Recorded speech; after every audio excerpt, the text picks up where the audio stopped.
Hello everyone, welcome back. In today's video, I'm going to show you how to swap USDC to Sol on Phantom Wallet.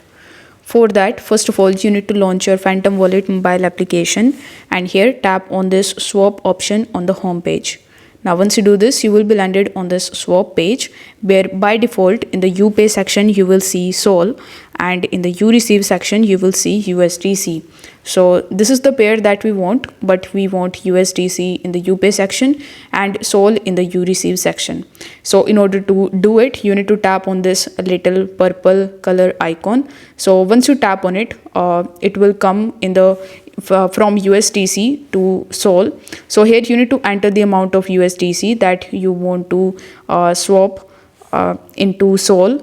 So after entering the amount, it will show you all the information about this transaction like the transaction fees, slippage, etc.